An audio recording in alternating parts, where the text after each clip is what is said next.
ఇల్లు అనేది ప్రతి కుటుంబానికి అత్యవసరమైందని అందరికీ తెలిసిందే. ఆర్థిక ఇబ్బందులు లేనివారు ఇంటిని పొందడం ఈ రోజుల్లో పెద్ద కష్టమైన పని కాదు. అయితే మధ్యతరగతి వారికి, ఆర్థికపరమైన ఇబ్బందులు ఉన్న వారికి సొంత ఇల్లు అనేది ఇప్పటికీ ఒక పెద్ద కల. అయినప్పటికీ ఇల్లును సొంతంగా కలిగి ఉండాలని ప్రతి ఒక్కరూ ఆశిస్తుంటారు. ప్రస్తుతం కెరీర్ ప్రారంభించగానే సొంత ఇల్లు ఉండాలని చాలా మంది అనుకుంటారు. కనీసం పెళ్ళై పిల్లలున్నప్పటికైనా సొంత ఇల్లు ఉంటే ప్రశాంతంగా బతకొచ్చని భావిస్తున్నారు.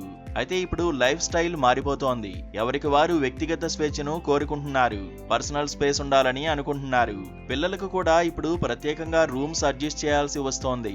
టెక్నాలజీ పెరిగింది, మనుషులు దూరం అవుతున్నారు. ఈ క్రమంలోనే మధ్యతరగతి వారు కూడా తమను తాము మార్చుకోక తప్పని పరిస్థితి నెలకొంది. ఇలాంటి సమయంలో ఎంత సైజులో ఇల్లైతే సౌకర్యవంతంగా ఉండవచ్చన్న ప్రశ్న ప్రతి ఒక్కరికి వస్తోంది.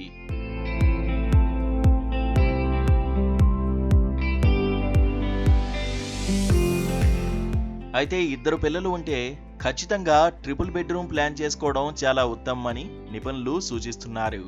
ఎదిగిన పిల్లలైతే రూమ్ షేర్ చేసుకోరు.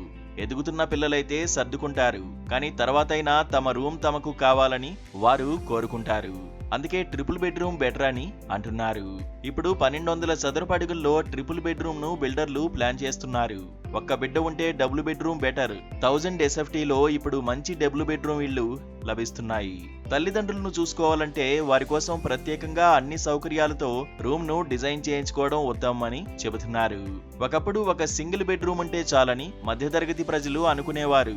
కానీ ఇప్పుడు పరిస్థితి మారిపోయిందని, కనీసం డబుల్ బెడ్రూమ్ అయినా ఉండాలని ఆలోచిస్తున్నారని నిపుణులు అంటున్నారు.